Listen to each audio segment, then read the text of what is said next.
Hey guys, it's Shamitria. I pray you all are doing well. I am amazing as always. I'm actually sitting in my office reflecting on some of the things that I've been communicating with God about, and some of the things that He's been sharing with me. And I just thought I'd hop on real quick and share it with somebody just in case you may find yourself going through the same things. Excuse the way I'm looking. I'm getting ready to head out with some family, but thought I'd hop on real quick and just share with you guys, one of the things God has been working with me on and really massaging my heart with is being in a position to receive His unconditional love. Oftentimes the world, ministry, religion, people we know will condition us from the time that we are children to believe that love is conditional. And so one of the things God has been working with me on is to understand that there is no conditions to His love. We love because He first loved us. He is love. And that's what He's really been really diving in on, or really focusing on, is getting to know Him, getting to know God for who He is, because He is love. And there is absolutely nothing that you can do to earn His love. He loves you no matter what. Again, we love because He first loved us. No performance, nothing you could ever do could cause you to earn the love of God or not receive His love. Like I said, the world has conditioned us to think that love is based on performance, when that's not true. Love is unconditional. God is love, and He loves you no matter what. So your platform that you have, it does not matter. The followers that you have, it does not matter. Your accolades, it does not matter. How many degrees you have, it does not matter. How many figures you're making, 6, 7, 8, for all I care, it does not matter. God is love, and His love for you is not based off your conditions. It's not based off any condition, but it is unconditional. He gave His one and only Son on the cross for us because He loves us that much. And that's why it's so important to truly get to know who God is, because the more time you spend with Him and you get to know Him, then you get to experience the unconditional love.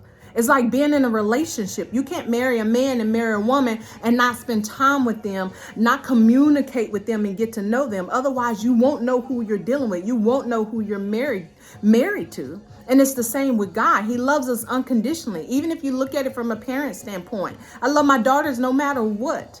When they do great, of course, I'm patting them on their back, and I'm praising them, and so on and so forth. And when they do wrong, I teach them right from wrong, and I teach them how to do it differently. But I still hug them and love on them because I want them to be able to experience my unconditional love. And that's the same way with God.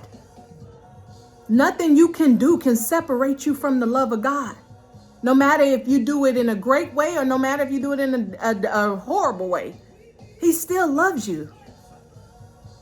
And again, that goes back to knowing who He is. When we get to know God for who He truly is, then we get to experience His unconditional love and any other attributes that He may have.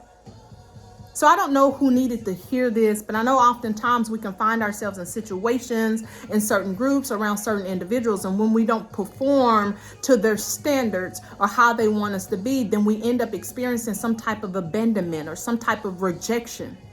Not even realizing that rejection was for your protection. So when you truly get to know God for who He is, you can't be rejected, right? You know that no matter what, I'm still valued. I'm still enough. I'm still loved. I'm still called. I'm still anointed. I'm still great. I'm still going to be prosperous. I'm still going to walk it out in the way He called me to walk it out. I'm still going to be successful. I'm still going to have an amazing family. We're still going to go forth and do what it is He's called and created me to do. Why? Because He loves me unconditionally. And I am enough no matter what anyone says. And we have to get that rooted deep down in our spirits, so that we can stop experiencing so much hurt, and we can stop with this facade of feeling like we have to perform. You don't have to be perfect. You don't have to perform. All you have to do is continue to seek Him. Continue to get to know Him for who He is. There's absolutely no way that you can spend intimate time with God and not be transformed. So stop focusing on your performance and start focusing on how I can position myself to be transformed, how I can position myself to experience that intimate relationship with Him. And even if you're not there, He still loves you. So again, I don't know who needed to hear that. It's been good to me as I've been diving in and just going deeper with my Father and truly getting to know him and just understanding and positioning my heart to receive his unconditional love no matter what. I pray that something I said encouraged you, motivated you, or even pricked your heart to position yourself to get in a place to begin to experience his unconditional love no matter what. I love you guys. If something I said motivated or encouraged you in any kind of way, like this video, comment below, and share with someone you know. I love you guys. God bless.